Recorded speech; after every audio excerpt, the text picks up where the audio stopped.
Parce que là, je vais arrêter ton cœur pendant 1 nanoseconde. On se calme, petite tête, c'est pour le bien de la science. Le cœur est une pompe, il fait circuler le sang dans tout le corps à une vitesse d'environ 40 km/h. Le chemin parcouru par le sang fait plus de 100 000 km de long. Et si tous ces vaisseaux étaient disposés sur une seule ligne, ils feraient 2 fois le tour du globe.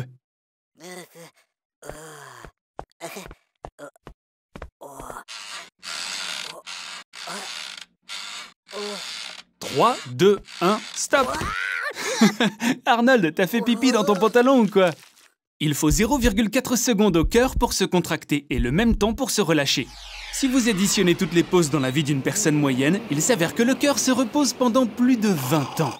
Voilà pourquoi personne ne remarquera une petite pause d'une seule nanoseconde.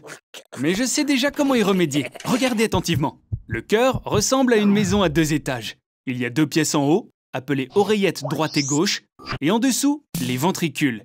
Dans son mode normal, le sang de l'oreillette est poussé dans le ventricule avec une telle pression que le sang pourrait se projeter sur plus de 9 mètres, soit près de 30 pieds. Ensuite, le ventricule pousse le sang dans les poumons ou l'aorte et la vie continue comme d'habitude. Mais si le ventricule s'arrête pendant au moins 0,7 secondes et que toutes les autres parties du cœur fonctionnent, alors, boum! La quantité de sang qui passe est doublée et il se déchire en lambeaux. Pas cette fois, Arnold! Hé, on a besoin de toi, Arnold! Mais tout le monde t'aime, hein? Pas vrai, les gens? Quelqu'un d'anonyme vient juste de lui envoyer une invitation pour des vacances gratuites sur un lac. C'est un endroit vraiment sympa et bizarrement assez suspect.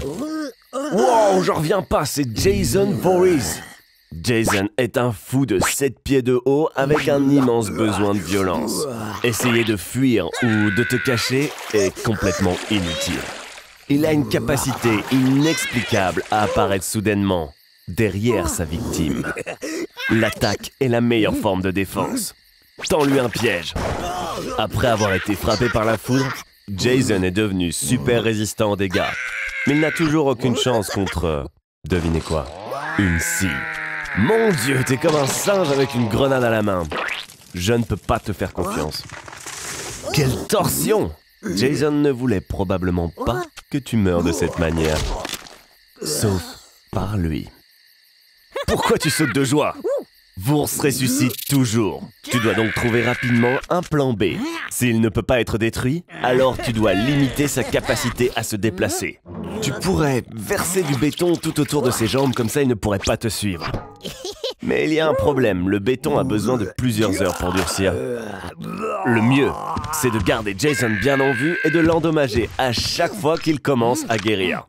Vous êtes maintenant ensemble pour toujours. Vise les genoux, Arnold. Les dégâts seront plus graves et la récupération prendra plus de temps. Je comprends pas. Qu'est-ce qui se passe? Arnold, je suis ton père. Qu'est-ce que tu lis, là? Premièrement, il pourrait avoir un masque effrayant sur le visage. Arnie, est-ce que t'es sûr de vouloir lire ça dans un parc un peu isolé comme ça? Le deuxième signe d'un maniaque est la présence d'un couteau ou d'une autre arme dans ses mains. Est-ce que t'es sûr de vouloir connaître le troisième signe, Arnold? Le maniaque en a des énormes en silicone? Quoi? Non, c'est pas ça. Il attaque toujours sans prévenir! Lutte pour ta vie, Arnold! Essaie de détourner d'une manière ou d'une autre l'attention du maniaque et de t'éclipser. C'est pas grave. Tu devrais courir vers un lieu public et attirer l'attention des gens.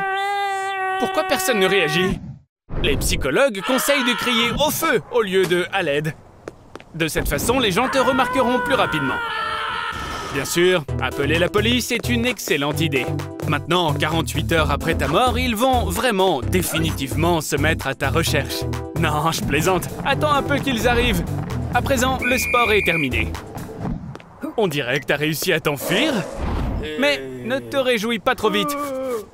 Certains maniaques chassent leurs victimes pendant des mois et peuvent prédire exactement où elles iront ensuite. D'ailleurs, les ruelles sombres sont un mauvais endroit pour essayer de se cacher. On dirait bien que rien ne va t'aider. Sauf peut-être ça. Tenter d'embrasser la personnalité du maniaque. Les motivations des maniaques peuvent être différentes. Certains veulent le pouvoir, d'autres souffrent de délire. Et certains se considèrent comme des purificateurs de la société. Mais absolument tous sont des personnes seules et profondément blessées.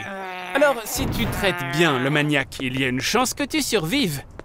Oui, tu devras probablement supporter des choses vraiment effrayantes. Et certainement écouter ses idées folles. Mais un jour, tout ça prendra fin. L'essentiel est de ne jamais montrer tes vraies émotions. Souviens-toi que le salut viendra. Il ne restera plus qu'à expliquer à la police pourquoi ce maniaque te considère comme son meilleur ami maintenant.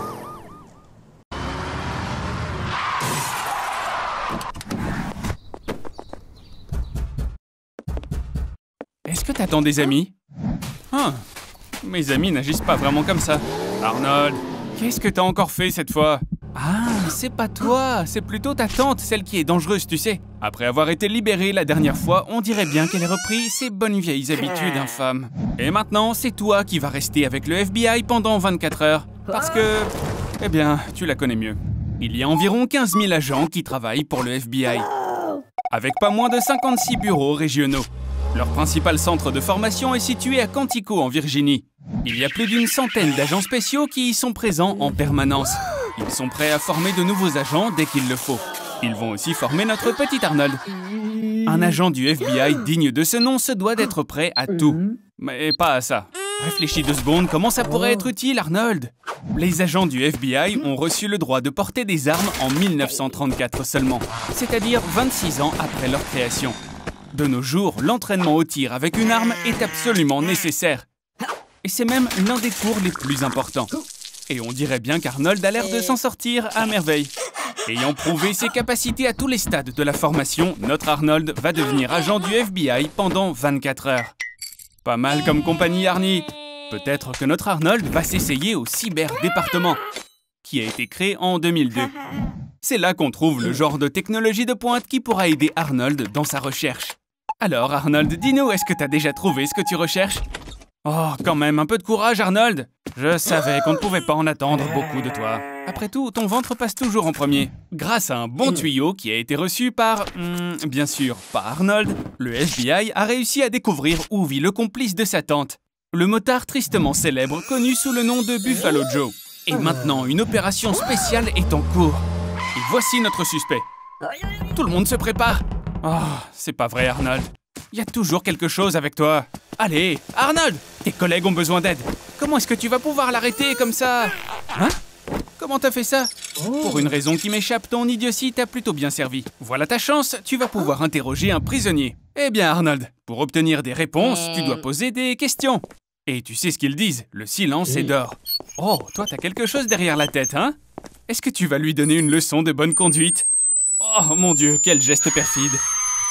Arnold, je te reconnais pas là. Pour être honnête, je ne m'attendais pas à ce que tu puisses briser cette montagne de muscles comme si c'était un tout petit bébé. Et voilà, Arnold, on dirait bien que tu n'es pas très loin de pouvoir capturer ta tante. Je vois que tu crois déjà être un vrai agent du FBI, Arnold. Mais tu agis toujours comme un simple flic. Hé, qu'est-ce que t'en penses? Et si on continuait la recherche de ta tante? Allons jeter un coup d'œil ensemble dans les fabuleuses archives du FBI. Plus de 5000 mèches de cheveux individuelles sont stockées ici comme preuve. Il y a même des dossiers sur Charlie Chaplin et John Lennon. On doit trouver le dossier de ta tante, et ce pour obtenir un mandat et suivre ses fesses à la trace. Maintenant, on peut mettre ta tante sur écoute, exactement comme pour Pablo Escobar. Et selon les toutes dernières informations, elle vient de se commander une pizza. Arnold, voici ta chance. Tu peux y aller sous couverture. Pour ta sécurité, tu auras un micro caché sur toi et ta tâche consiste à cacher subrepticement un mouchard dans son bureau. Le moment est enfin venu. Vas-y, Arnold. Maintenant, tout dépend de toi. Il est vraiment important que tu essaies d'agir aussi naturellement que possible. Aïe, aïe, aïe, aïe, aïe. C'est quoi cette sonnette?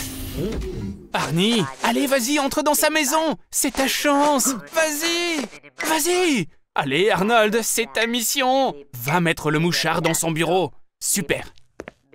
Maintenant, faufile-toi lentement et prudemment encore plus près.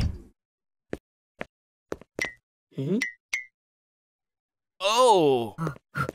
Il semble que nous ayons un petit problème, Arnold. Allez, vite, trouve quelque chose! Oh non! Arnold, sors de là! Cours! Avant qu'il ne soit trop tard! Elle est un peu plus dangereuse que je ne le pensais. Arnie, tiens bon! Quelqu'un va venir te sauver, c'est sûr! Oh oh!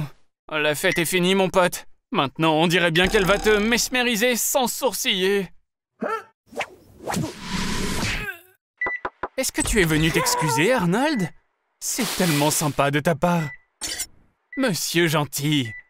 Mais ta tante, elle a d'autres idées. Tu sais, c'est un peu ironique.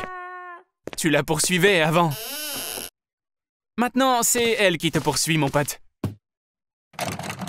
Pour le moment, on n'a pas vraiment de revenus publicitaires. Ni même d'argent, d'ailleurs. Hey, ne t'avise pas de toucher à quoi que ce soit ici. Vraiment? Ton imbécilité n'a pas volé son grand prix, Arnold.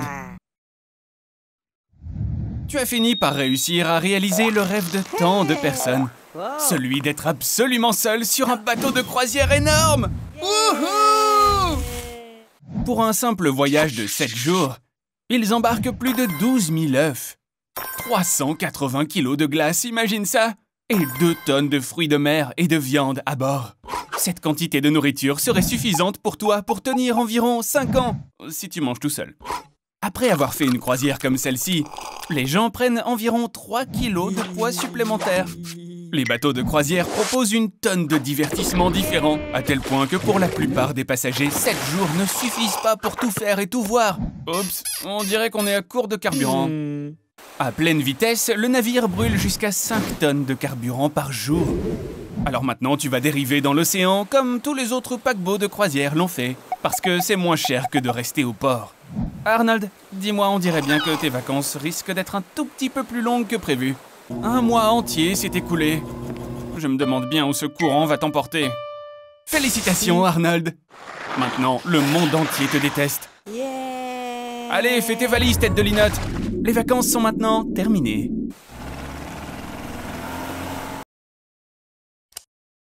Hey, comment t'as réussi à aller jusqu'à la mer tout seul comme ça? Bien essayé, mon pote. Mais alors, pourquoi tout ce décor de plage? Ah, c'est pour attirer l'attention de Bertha. Waouh! Et ça a vraiment marché? Elle t'a invité à lui rendre visite. Mais, mon pote, est-ce que t'as assez d'argent pour un billet? J'ai peut-être une idée. Tu pourrais voler vers Bertha en classe super méga giga économique. Et au lieu de la tablette et du coussin habituel, tu auras besoin de nourriture, d'eau et d'un truc pour faire popo. Ne t'inquiète pas, Arnold, tu n'es pas le premier à voyager comme ça. Reginald Reg Spires, sans argent du tout, a fait tout le chemin vers un autre continent en seulement 3 jours. De nos jours, les entrepôts sont comme de vraies villes avec leurs propres lois et leurs propres règlements. La probabilité de perdre un colis est réduite au strict minimum. Des robots travaillent sur des convoyeurs en lisant des codes barres spéciaux. Cela réduit le risque d'erreur humaine. En 2019, la Chine a établi un record mondial de livraison, avec 345 millions de colis livrés en une seule journée. La pire chose qui puisse arriver à un colis est qu'il soit retenu dans un port, à la douane. Je suis d'accord, pour la personne qui est à l'intérieur, ça n'est pas comme séjourner au Ritz. Se retrouver dans un espace confiné, sous un soleil de plomb, est une tâche difficile à supporter. Arnold, accroche-toi mon pote, ça n'est plus qu'une question de jours maintenant. Pour être précis, 23 jours, 17 heures et 45 minutes.